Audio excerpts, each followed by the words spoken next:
Alors là, Marvel se sont vraiment lâchés. Salut à tous, ici Reg, bienvenue dans la vidéo d'actualité Marvel. Alors oui, aujourd'hui on va parler juste de Marvel. La vidéo actualité de tous les autres films, toutes les autres actus sort demain, même heure, demain. Vous allez pouvoir déguster deux vidéos d'actualité cette semaine parce qu'il y avait juste trop d'actu. Mais là, je vais me concentrer sur Marvel. Voilà, c'était plus simple de diviser en deux parties, sinon j'allais avoir une vidéo de 40 minutes, c'est pas gérable. Parce qu'en effet, il y a eu la San Diego Comic Con et ils ont annoncé énormément de choses et on va en parler aujourd'hui. Comme d'habitude, vous allez avoir dans la description et dans le commentaire épinglé le timecode pour aller aux actualités qui vous intéressent. Mais encore une fois, je vous conseille de vous intéresser à toutes les actualités. Et avant de commencer cette vidéo, j'aimerais remercier le partenaire officiel de celle-ci, CyberGhost VPN. Vous savez très bien ce qu'est un VPN et vous savez aussi qu'ils ont 38 millions d'utilisateurs et presque 5 sur 5 sur Trustpilot. Si vous voulez voir des films Marvel avec un VPN, c'est idéal pour la simple et bonne raison que vous pouvez déjà regarder Doctor Strange 2 et même des films Disney comme Buzz l'éclair. Connectez-vous à un VPN et débloquez même d'autres plateformes comme HBO Max qui est disponible partout en Europe sauf chez nous. Vous allez sûrement voyager cet été, profitez-en pour être en bien plus grande sécurité, que ce soit sur la Wi-Fi du restaurant, de l'hôtel ou même de l'aéroport. Vous pouvez partager un compte avec 7 personnes différentes et c'est disponible sur tous vos appareils préférés et tout le monde peut l'utiliser. C'est super simple d'utilisation, en quelques clics c'est fait. Vous êtes satisfait ou remboursé en 45 jours et vous avez le droit à une assistance technique en français 24h7. Utilisez le lien dans la description et dans le commentaire épinglé afin de vous abonner à CyberGhost VPN et obtenir 85% de réduction plus 4 mois gratuits, donc foncez vraiment sur l'offre. On va commencer avec les séries animées Marvel. Alors oui, on va y aller petit à petit quand même. Avec l'annonce de Spider-Man Freshman Year, on savait déjà que la série était prévue, mais elle sortira donc en 2024. Ça sera donc l'origin story du Spider-Man qu'on a dans le MCU, et non, Tom Holland ne fera pas la voix de ce personnage. Par contre, d'autres acteurs comme Charlie Cox, Daredevil, seront présents dans la série et fera donc la voix de Daredevil. J'ai hâte de voir ça, j'espère que le style de l'animation ne sera pas le même que What If, parce que j'ai pas trop aimé le style de l'animation et j'aimerais qu'il varie un peu les styles, mais j'ai hâte de voir la série pour le coup, ça peut être vraiment très cool. Il y a un vrai potentiel à faire quelque chose d'intéressant et c'est bien d'avoir un retour à des séries d'animation comme à l'époque. Moi j'ai grandi avec les séries d'animation DC Marvel et c'est cool que cette nouvelle génération ait aussi le droit à ces films, à ces séries qui fassent partie du MCU. What If saison 2, What If sûrement la pire série Marvel, elle n'était pas horrible mais vraiment la série la plus balèque du MCU pour l'instant. What If saison 2 sortira donc en début 2023 et une saison 3 est déjà prévue. Ils vont vraiment aller loin avec ce concept mais j'aimerais qu'ils aillent encore plus loin. J'aimerais qu'ils s'amusent encore plus parce que la première saison franchement elle était trop safe. Ils ont pas osé aller loin et j'aimerais qu'ils aillent beaucoup plus loin. Et si on parle de What If, il y avait un épisode avec des zombies, oui vous vous en rappelez, Marvel Zombies est une série d'animation qui sortira et elle sera rated TVMA, qui veut dire en gros télévision pour adultes. Je ne sais pas exactement ce que ça veut dire pour le MCU, ce genre de choses, parce qu'on les connaît, dès qu'ils disent que c'est un peu violent, c'est pas du tout violent, mais là c'est pour adultes, j'espère qu'ils vont s'amuser avec le concept, ça sera à partir du même épisode que What If. J'espère aussi que le style d'animation sera un peu différent, mais vu qu'ils vont reprendre le même épisode que What If, je ne pense pas. Mais voilà, ça peut être marrant quoi, ça peut être le genre de délire vraiment fun avec lequel le MCU peut vraiment s'éclater. X-Men 97 sortira en automne 2023 et c'est Magneto qui sera le leader de ces X-Men. C'est la série X-Men nostalgique. J'ai très hâte de voir ça parce que moi j'avais adoré la série d'animation quand j'étais gamin, justement, la série d'animation X-Men des années 97. La série a 25 ans, c'est bien, elle a mon âge, c'est super. Et ouais, j'ai hâte de voir cette série, juste pour entendre le générique encore une fois.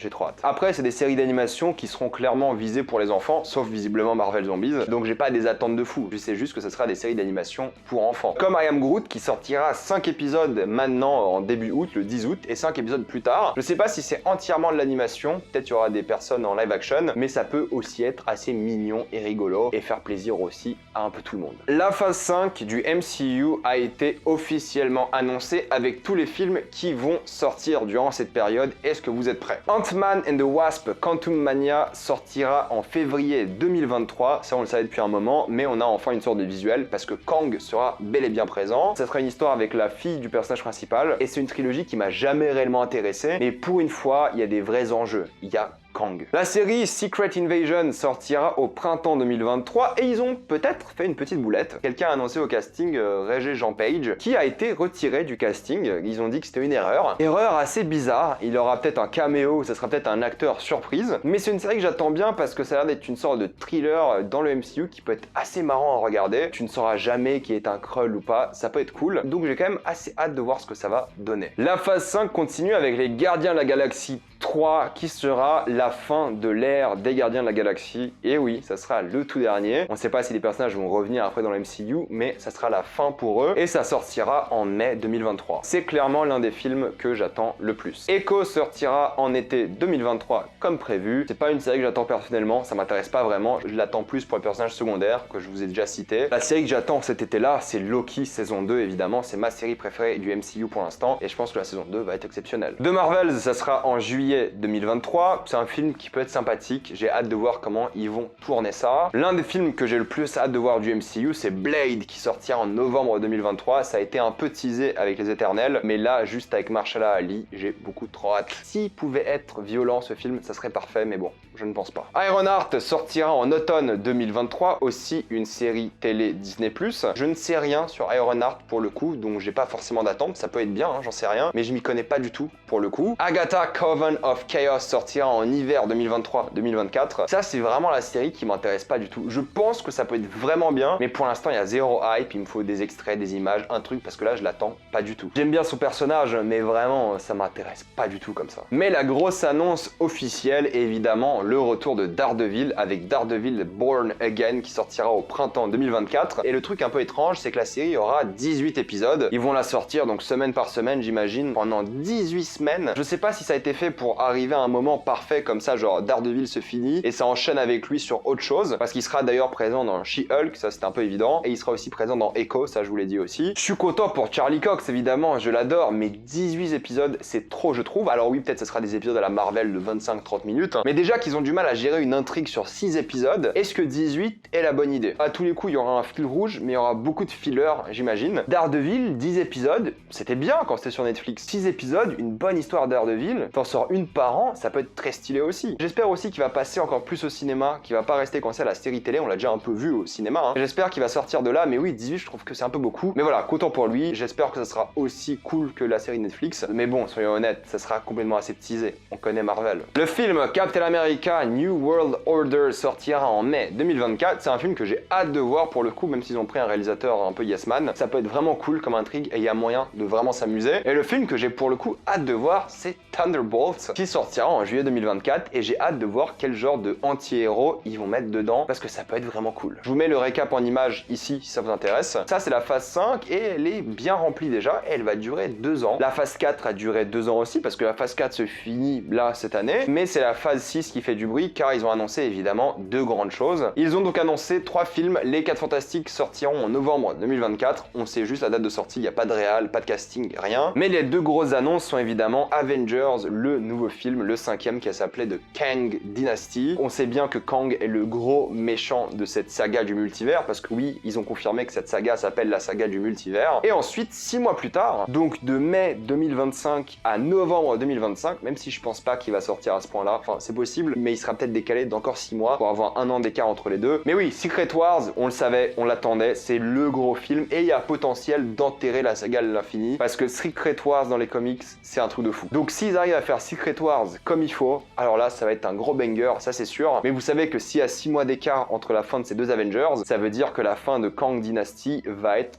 complètement folle. Secret Wars, ça annonce aussi un retour de Doctor Doom. Je pense que Kang sera le grand méchant de cette saga, mais Doctor Doom sera là de plus en plus et ça va être incroyable. Et je pense pas que Doctor Doom, ce sera la fin pour lui de Secret Wars. Je pense qu'il sera présent dans les phases 7, 8 et 9. Ou en tout cas les phases d'après. Je pense qu'ils vont vraiment se concentrer sur Kang et j'ai évidemment très hâte. Et les films ne seront pas réalisés par les frères Russo et ça me remplit de joie pour le coup, j'avoue. Même s'ils ont fait un bon travail sur les Marvel, pour le coup j'ai vraiment du mal avec eux en ce moment. Mais ce qui est vraiment étrange, c'est que mine de rien, la phase 4, 5 et 6 vont durer 4 ans. La saga du multivers va durer 4 ans, là où la saga de l'infini a duré 11 ans. Évidemment, la phase 4 a déjà plus de contenu en termes horaires que toutes les phases précédentes du MCU combinées, mais c'est quand même bizarre de dire que la saga du multivers ne va durer que 4 ans. Mais bon, vu le nombre d'heures de contenu qui vont sortir d'ici ces films-là, je pense que le build-up sera bel et bien présent. C'est juste qu'on va pas attendre 10 ans comme la dernière fois, et honnêtement, ça me va. Ça permettra de raconter encore plus d'histoires par la suite. Et si vous regardez bien l'image qu'ils ont montrée, il manque 8 projets sur cette phase 6. Évidemment, pas tous les projets ont été annoncés, et évidemment, il peut y avoir des nouveaux projets annoncés mis quelque part dans cette phase. Des surprises, évidemment, mais aussi de nouvelles choses, et des titres de films qui peuvent changer, ou de séries, mais surtout des surprises. Je pense juste aux artistes d'effets spéciaux qui vont embarquer baver les pauvres durant les années qui viennent. Et si on parle de surprise, les oubliés quand même de ces annonces sont assez nombreux. Pas de news pour Shang-Chi 2 pour l'instant, pas de news pour Doctor Strange 3. Les Éternels 2, forcément, ils vont devoir revenir vu ce qui se passe dans le film. Pas non plus de Spider-Man 4, 5, 6, en tout cas de 4 pour l'instant, mais on sait qu'une nouvelle trilogie est prévue. Même si c'est plutôt Sony qui s'occupe de la communication de Spider-Man, ils auraient pu annoncer un truc à deux pour le coup. Rien concernant Armor Wars, qui est toujours d'actualité pour le coup. Et évidemment, ça c'est un peu prévisible, mais rien concernant les X-Men, qui seront peut-être la phase 7, 8, 9 du MCU. Ils seront bien introduits au fur et à mesure dans les phases qui viennent, mais je pense que les X-Men, c'est pour plus tard. Et de toute façon, il y aura forcément un truc du style X-Men versus Avengers, c'est presque sûr. Et concernant les bandes annonces, j'ai bien aimé la nouvelle bande annonce de She-Hulk, qui a l'air beaucoup mieux pour le coup. La série a l'air bien plus cool. Visuellement, ça a l'air pas mal déjà. On verra ce que ça donne sur la télé plutôt que sur la compression YouTube. Mais ça a l'air pas mal du tout, j'ai hâte de voir ça pour le coup. Et la bande annonce de Black Panther Wakanda Forever, qui a l'air vachement bien aussi, il faut l'admettre. Visuellement, c'est très cool, ça va se passer apparemment aussi beaucoup sous l'eau. Ce qui est marrant parce qu'on aura Black Panther,